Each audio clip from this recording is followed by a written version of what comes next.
When you talk to other coaches about him, everyone is like, whoa, this guy is the real deal. Was that just a bit of a flash in the pan season for Arsenal? Did everything just work out extremely well? He's a really good coach, and he would do it at every level. Even if he was taking a school team, he'd do it at every level. He'd do something wacky and crazy, and within 6 months people would be like, why did no one ever do that with that player before? Does any manager really, at a club like Brentford, if a top 6 or 7 club comes in and doubles their salary, does anyone say no? Hello, welcome along to High Press, brought to you by William Hill in partnership with the Football Writers Association. I'm Alison Bender, and every week we'll be debating football's biggest topics with a rotating cast of Fleet Street's finest. So today I'm joined by Jason Burt from The Telegraph, Dave Kidd from The Sun, and Jay Harris from The Athletic. Welcome along, guys. So today we're going to do something a little bit fun. We are going to rate the Premier League's managers right now and come up with hopefully our top 5. Now, guys, I don't think too many of you are going to disagree with me that Pep Guardiola and Jurgen Klopp are probably 1 and 2. So let's talk about the other 3 spots that are up for grabs. Jay, obviously you write for The Athletic, but you cover Brentford week in, week out. Thomas Frank, is he in your top 5? Yeah, I don't think it's a surprise to say he's definitely in there. And there's one simple fact which will hopefully convince everybody else. But Brentford were the only team that beat Man City twice in the Premier League last season. You also throw in that 4-0 win over Man United. I think they beat Liverpool 3-1 last season. They beat Chelsea 2-0. And this is a Brentford club that historically has been in the lower leagues of English football. But I think their rise over the last decade, obviously with Matthew Benham's ownership, has been remarkable.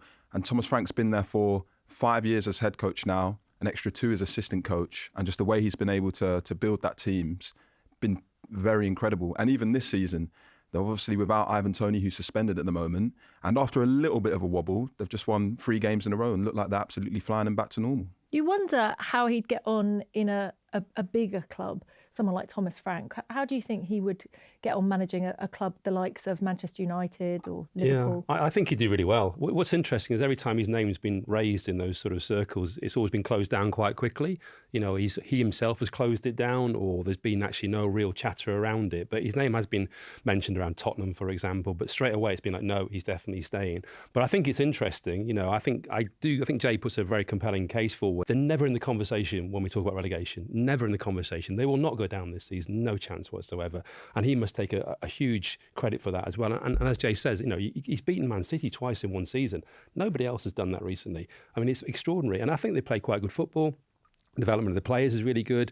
And actually the atmosphere around the club is very healthy. And I think he's a big part of that. So I rate him extremely highly. I take what Jason's saying in terms of Thomas Frank about the fact that he has been mentioned, but it's kind of us guys saying, well, Thomas Frank's doing a great job, which he clearly has done, a wonderful job, but no club's really gone for him. No. There's not been any serious talk about it. Why is that? Yeah, why is that? Because is it the style of football? I would slightly disagree about the idea that they play good football. It depends what you mean by good football. Is good football successful football? Because I wouldn't particularly want to watch. Well, it's a lot better than Dyche ball. I wouldn't want to watch a bombardment of long throws every week. I think that's a bit harsh, personally. The closest he probably came to leaving Brentford was potentially Aston Villa last season. I think there was a little bit more genuine substance to that than maybe some people were aware of. I think part of the reason why it maybe doesn't go that far is just because he is so happy at Brentford. It's kind of just set up in a perfect way for him. He's got fantastic relationships with the owner, with the director of football, Phil Giles, with the technical director, Lee Dykes. So I think he knows that he's very safe and happy at Brentford, and he could, you know, I remember him talking about what happened with Graham Potter at Chelsea last season. I think that was almost like a bit of a red flag. He's like, my reputation could be absolutely up in tatters after 1 6-month spell. This, you know, reputation I've built for myself over 5-7 years at Brentford. But then at the same time, you're never going to be regarded as one of the football manager greats, are you? As no matter how well you do with Brentford, you are not going to be in that kind of course. It's a great point about Potter and what Frank might think of that, but does any manager really, at a club like Brentford, if a top 6 or 7 club comes in and doubles their salary and says, take experienced Champions League football, does anyone say no? He's not actually been offered one of those big jobs, has he? You know, there might have been mentions of him, but it's an intriguing one. I mean, he may well do brilliantly if he goes there. And I wonder why it is that he hasn't been approached, because he's done such a good job. Such a good job. Okay, so one of my top 5 is Eddie Howe, and I just think he has been phenomenal for so many different reasons. I mean, obviously what he's doing at Newcastle is brilliant. To get them a top 4 finish in Champions League football, amazing. But to build what he did at Bournemouth, improving those players, working with some of those players and bringing them with him, it's almost like the perfect model of how to be a young English manager, isn't it? Yeah, absolutely. I mean, Howe's work at Bournemouth was outstanding. You can compare it in some ways to Frank. I mean, I think the football was a bit more attractive. Actually, Bournemouth paid higher wages. Remember, he's a Fulham fan, though, so that's why Bournemouth, actually, a small club, small ground, but fairly large wages, actually, compared to Brentford, actually, when Howe was there. But very good job in getting them there, getting them all the way through the Football League and establishing them in the Premier League. But Newcastle is another thing like we're talking about with Guardiola. Just because you've got money doesn't necessarily make it easy. City struggled. You get it very wrong. Yeah, City struggled in some ways for 2 or 3 seasons. Didn't get the recruitment right. Newcastle, everything seems aligned, and right as soon as the Saudis came in and bought the club, they've impressed, and that's largely because of Howe. It's also the fact that everything's rather well joined up with the recruitment. Dan Ashworth there as well, but I think Howe's work at Newcastle can easily be underestimated because they've got the money, how good a job he's doing with the existing players that he's improved, and rather than the players that have been brought in since. I really want to put Eddie Howe in. Yeah. But I'm slightly, I don't know, I'm a little bit of a romantic, and I find some of the football at times a little bit cynical, I've got to say. They are definitely a team that slow the game down quite a lot. There's quite a lot of time wasting going on. They're often involved in very fractious games as well.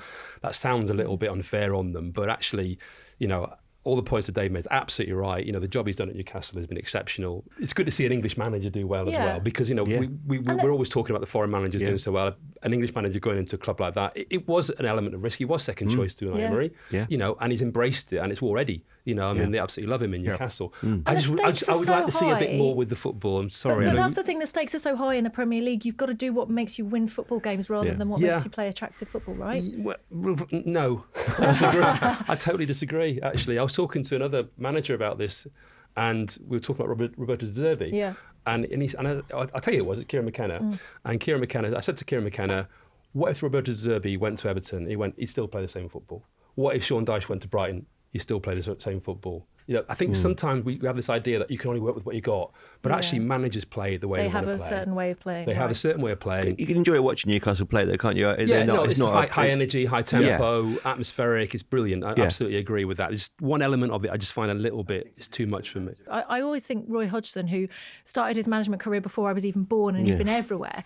And he did really well. He took Fulham to Europe, and he's had some really good stints at clubs, and he's had some really bad stints. Like Liverpool was a terrible. I remember feeling really awkward interviewing him after Liverpool games. It wasn't the right fit. Wasn't the right fit. But I think at Palace, it's perhaps the right fit. But you wonder whether it's is there a type of club at the right time in someone's career? Yeah, I think he's a very good coach and good manager of limited players, and he can drill a team. As a Fulham supporter myself, he's adored there because particularly the Europa League run. He had 2.5 seasons there, a miraculous escape from relegation, the 7th highest ever Premier League finish, and then a European final. It was extraordinary. But the players would tell you they'd die of boredom on the pitch. They talk about him. I spoke to several of those players, and they all talk about it, how relentless he was in his defensive drills and how boring it was day in, day out. But they all realised, they all realised that it worked, apart from maybe Jimmy Bullard, who left. The 2010 World Cup, just after he'd obviously done so well with Fulham, and at that stage there was talk. Then he went to Liverpool that summer. Before he went to Liverpool, I couldn't get hold of him at the time, that's why. And I remember, and just to back up Dave's point, I mean, one of the things we asked him to do is pick your sort of top 10 players at the World Cup. He picked 2 goalkeepers.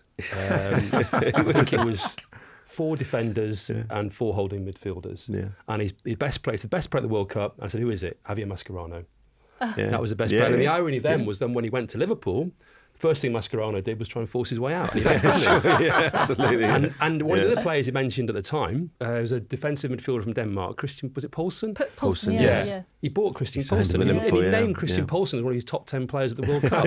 Wow. Because Yi Sung Park was the only attacking-ish player. Yeah. So that gives an insight into his mindset. And I remember saying to him, what about attackers? Oh, they just do what they want. They just do what they want. It's the defenders in midfield, they create the shape, and those 2 or 3 attacking players, they just do what they want. And you've seen that throughout his career. So I guess Hodgson's not getting into anyone's top 5 at the moment, no? Well, he gets into mine, obviously, because the reasons I've already mentioned. But no, probably not, no. But I think an excellent manager. I think there's a sheer longevity in the amount of countries he's worked in as well. You look at a manager's body of work, no one's got a longer body of work than him. He's managed Inter Milan as well, quite successfully, and he's done very well at several Premier League clubs, Fulham, Crystal Palace, West Brom as well. Yeah. So I want to throw Pochettino into the mix. Obviously, he's Chelsea manager at the moment. He's having a bit of a tough time, but we've got to think about what he's done in the past. I think at Tottenham, absolutely fantastic what he did with the players. And, he's the one who was responsible for bringing Harry Kane through when Soldado just wasn't doing the business. And then Southampton as well, I think got them their biggest ever points tally in his first ever season.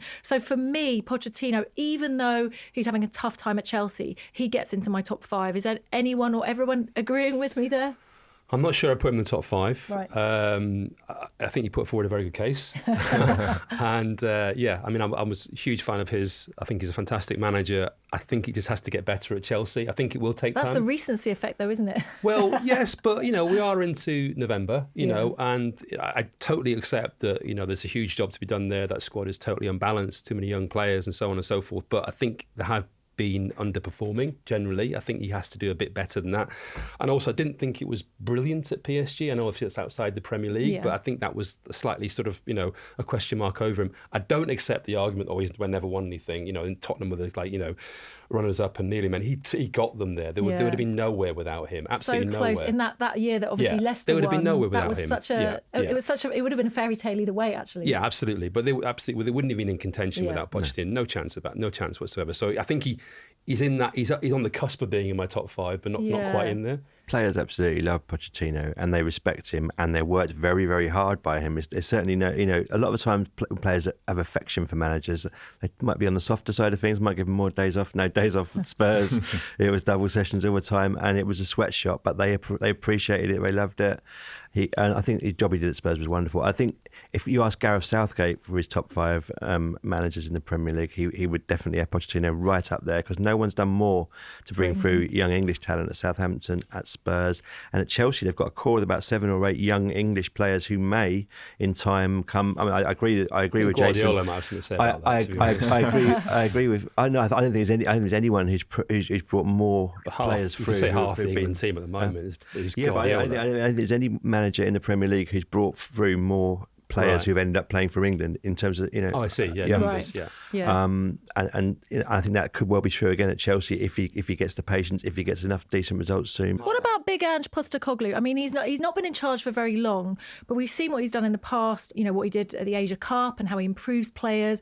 He's obviously improved Tottenham drastically, but it does feel a bit too early to kind of put him in our top 5 if we're just talking about this season, doesn't it? Yeah, it is too early. What they've done is simply phenomenal. I mean, the kind of noise around that club in the summer because I'm pretty certain Ange wasn't their first choice manager as well. Nowhere near. He wasn't on the original list at all. Well, he was not even on the original list. So you've got that to factor into it. Losing Harry Kane, it very much felt like it was going to be a bit of a doom and gloom season for Tottenham. And everybody was talking about, well, it takes ages for Ange to get going. You're going to have to accept that it might take 6 months or even a whole season until you see the benefits of this. It happened at Celtic and at other clubs.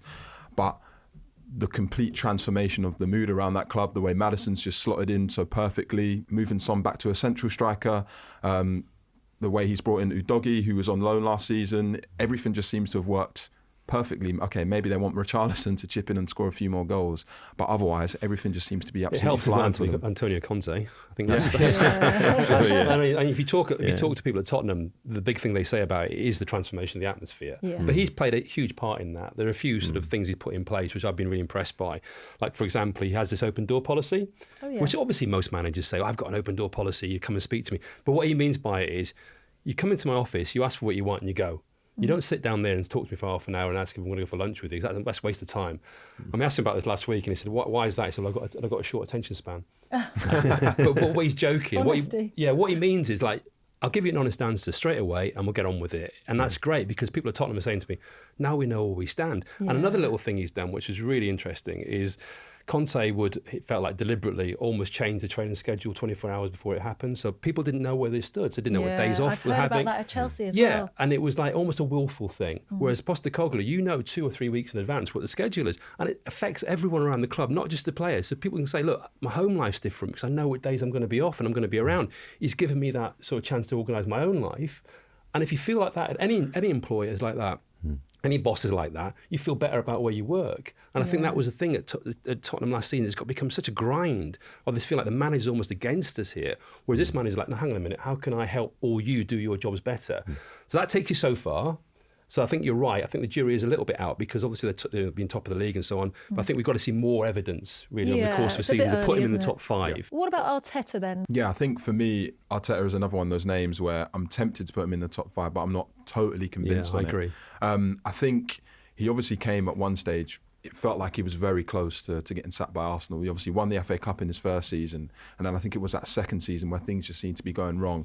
But if you look at the Arsenal team he inherited and the team that he's got today, you've obviously lost Aubameyang, Lacazette, Willian, David Luiz. They went on quite a hard reset of shoving some of those characters out of the club and bringing through your Bukayo Sakas, your Emil Smith-Rowe.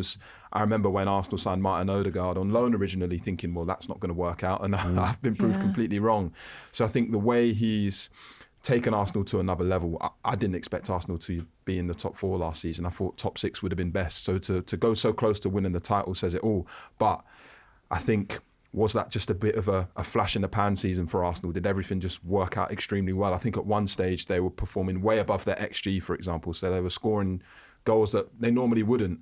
And I think maybe so far this season we've seen a few signs that there are a few bumps in the road. And does he have the right temperament? I'm a little worried about, I mean, we saw the rant a bit against Newcastle, obviously the VAR and the refereeing. We've seen him kind of lose it, have some meltdowns. Usually against Newcastle. And I wonder, I mean, Pep Guardiola can do the same, so let's not say that's, but you wonder whether that's going to filter through the club and have an effect on the players. I think when he loses it, he tends to lose it more than most managers, even more than Klopp, I think. Actually, Klopp can be like that. I think on the touchline and in press conferences, you wonder whether it's a bit of a smokescreen and it's slightly cynical with the Newcastle one last weekend. Yeah, I think Arteta temperamentally has got question marks over him, and I think Unai Emery has to be in this conversation. I think, again, we talk about sometimes managers don't fit a certain club. It didn't work. It was the wrong time for him at Arsenal. But the job he's done at Aston Villa, the way he's transformed that football club from where they were under Steven Gerrard, where they were going to go down, and they're now in Europe already, and they're now knocking on the door of Champions League football. They've had one defeat this weekend, but I think the job Emery's done at Villa is definitely in my top 5. Emery. Yeah. I'm slightly different. I actually think he did quite well at Arsenal.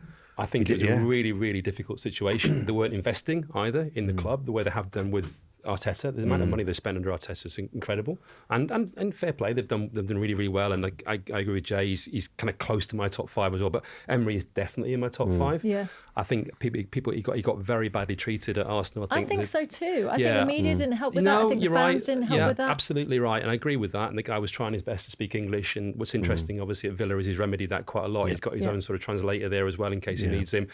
And I think the change at Villa is amazing, absolutely amazing. The way he's got John McGinn playing, various other players, Ezri Konsa playing really, really well. You can just see the transformation. Definitely a good coach, really, really good coach, been successful pretty much everywhere he's been. I would argue was a success at Arsenal, and I think they should have stuck with him personally. I really do. I think there was a mistake to let him go, but I think he's come back in the Premier League with a point to prove, and he really is proving it. Yeah, would you agree with that? He's in my top 5 as well.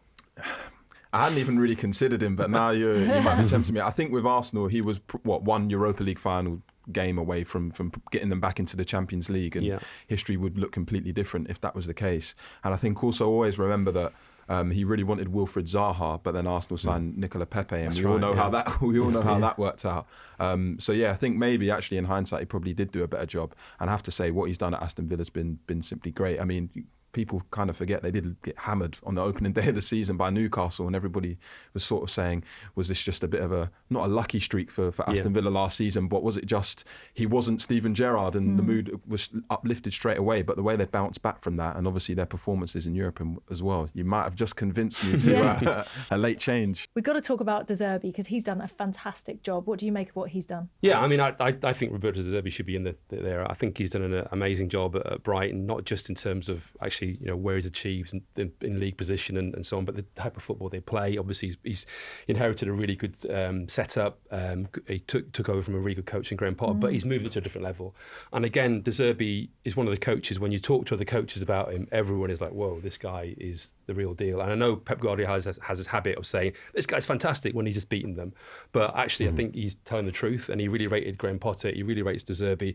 And I think, and I spent some time down at Brighton. I was down there for a week once, and I saw what he was doing. And he himself is a very charismatic character. What stands out? What little things has he done to change that football club? I don't think, and one of the things you notice with the top coaches is just the intensity with which they work, and it is obsessive. He is obsessive about football. And he said to me, his 2 obsessions in life were football and cigarettes. And that's it. And that's his life, basically. Yeah. And they were saying to me, he will watch, in a classic way of other managers, he'll watch every single game. Whatever's on at night, he will watch it. Him and his coaching staff will sit and watch everything. He'll go over and over and over games. And that one-on-one coaching on the training ground is there. And I watched the training session, and it was like literally on it all the time. And the training sessions are very short, very sharp, and you work extremely hard, and then you move on. And I think you could just see the intensity around him. And I just feel that he wants to raise levels. So you see what he's done with Lewis Dunk. I think Lewis Dunk is just playing brilliantly at centre half. I think he's outstanding. Should definitely be a starter for England. And nobody ever thought of him like that at all before. And you see it with Solly Marsh as well. And the improvement. And if they lose big players in the summer, it doesn't matter. Okay, they're not doing quite as well this season, but it doesn't really matter. They're never going to go down. So it's top 5 time. Jason, I'm going to start with you. Yep, Guardiola number 1, Klopp number 2, De Zerbi 3, Unai Emery 4, and I think Arteta 5. Okay, that's a nice 5. Dave? I think we've realised there's an awful lot of good managers in this league. Yeah. We're It's hard, having this isn't it? conversation. You could name 10 or 12 of them. I'll say Pochettino, as well as Guardiola and Klopp. I was going to say, put Pochettino top then. If you want an order, Guardiola 1, Klopp 2, Emery 3, Pochettino at 4, and Marco Silva at 5. We haven't even mentioned. Marco Silva, we've not even touched on him. I think the job he's done at Fulham, a club that's pretty dysfunctional. Because you're a Fulham fan. Yeah, but the club is dysfunctional. Brentford and Brighton are clubs which are brilliantly set up for any manager to go in. Fulham's completely dysfunctional, and the guy's worked miracles the last 2.5 years, the way he's improved players. Fair play. So I'm going to go Marco Silva at 5. Okay, I've got the same as yours, but not Marco Silva at 5. I'll have an Eddie Howe as my number 5. Jay, what about you? I think I'll, same as everyone else, go Guardiola and Klopp 1, 2. I think I have to say Thomas Frank 3. And then I think I'm going to go Eddie Howe 4th and Mikel Arteta 5th. Okay. But if you ask me in an hour, I'll give you a different answer. Yeah, we're pretty lucky in the Premier League. We've got some pretty decent managers here, haven't we? Thanks very much, guys, for your top 5. I wonder what your top 5 will be. That's it from us for now. High Press, brought to you by William Hill in partnership with the Football Writers Association. It is a weekly show, so if you love what you've heard today, make sure you subscribe for weekly episodes. 18+, be gamble aware.